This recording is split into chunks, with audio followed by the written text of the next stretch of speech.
اتنا ذکر کرے کہ اللہ رب العزت دل میں آ جائے، اللہ دل میں سما جائے، بلکہ سچ کہوں کہ اللہ دل میں چھا جائے۔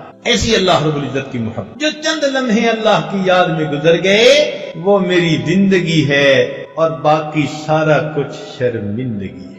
تو دل کو زندہ کرنے کے اسباب میں سے پہلا سبب ذکر کی کثرت۔ ہمارے مشائخ یہی سبق دیتے ہیں سب سے پہلے، فرماتے ہیں کہ دو حصوں میں کرو، ایک تو چلتے پھرتے لیٹے بیٹھے اللہ کی طرف دھیان رکھو، اس کو وقوف قلبی کہہ دیتے ہیں، اور ایک فرماتے ہیں کہ صبح اور شام 15 منٹ آدھا گھنٹہ ساری دنیا سے ہٹ کٹ جاؤ اور اللہ تعالیٰ کی یاد میں ڈوب جاؤ۔ دوسرا سبب جس سے دل زندہ ہوتا ہے وہ ہے تلاوت القرآن۔ آدمی کم از کم ایک پارہ روزانہ تلاوت، بہت مشکل ہو تو چلو آدھا پارہ، کوئی دن زندگی کا اللہ تعالیٰ کی یاد کے بغیر نہ گزرے، تلاوت قرآن کے بغیر نہ گزرے۔ ہمارے ان لاز کے ایک بزرگ تھے دارالعلوم دیوبند سے، انہوں نے فراغت حاصل کی تھی۔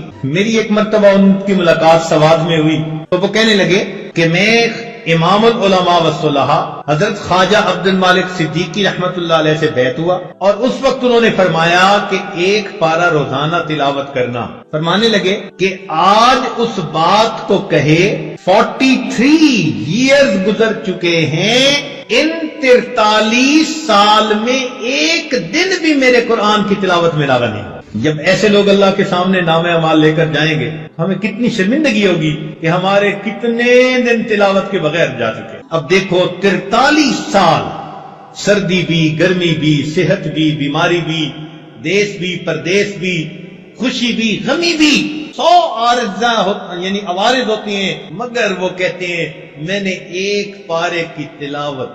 چنانچہ عبداللہ ابن عباس نے فرمایا کرتے تھے من احب القرآن احب اللہ ورسول، جو شخص قرآن سے محبت کرتا ہے وہ اللہ رب العزت اور اس کے رسول سے محبت کرتا ہے، اور اللہ اور اس کے رسول اس بندے سے محبت۔ 40 سال عشاء کے وضو سے فجر کی نمازیں پڑھی ہمارے بزرگوں نے، وہ رات کے اندھیرے کے اس طرح منتظر ہوتے تھے ہم تہجد پڑھیں گے جس طرح دلہا اپنی دلہن سے ملاقات کے لیے رات کا منتظر ہوا کرے۔ مجھ کو نہ اپنا ہوش نہ دنیا کا ہوش ہے، بیٹھا ہوں مست ہو کے تمہارے جمال میں، تاروں سے پوچھ لو میری روداد زندگی، راتوں کو جاگتا ہو تمہارے خیال، اللہ کی یاد میں راتوں کو جاگتا۔ تیسرا سبب جس سے انسان کا دل زندہ ہوتا ہے الاستغفار، استغفار پڑھنا۔ ہمارے مشائخ فرماتے ہیں 100 دفعہ صبح 100 دفعہ شام یہ کم از کم ہے، ورنہ 200 مرتبہ صبح 200 مرتبہ شام پڑھے۔ استغفار پڑھنے سے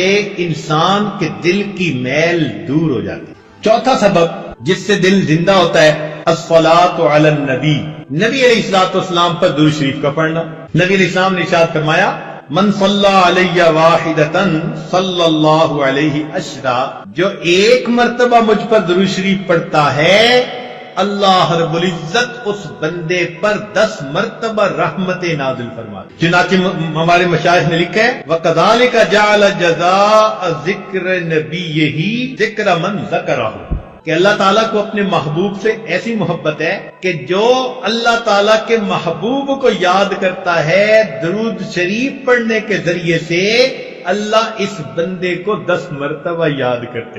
کئی لوگ سوال پوچھتے ہیں جی استغفار پہلے کریں یا درود شریف پہلے پڑھیں، تو ہمارے بزرگوں نے اس کا ایک سادہ سا جواب دیا ہے، اگر کوئی کپڑا میلا ہو تو اس کو ترتیب یہی ہے کہ پہلے دھوتے ہیں اور پھر اس کے اوپر عطر لگا دیتے ہیں، یا کبھی ایسا ہوا کہ کسی نے پہلے عطر لگا دیا ہو بعد میں دھویا ہو، پہلے کیا کرتے ہیں دھو لیتے ہیں بعد میں کیا کرتے ہیں۔ تو استغفار سے ان میلے دلوں کو دھو لیجئے، پھر درود شریف کے ذریعے سے عطر اور خوشبو اس پر چھڑک لیجئے۔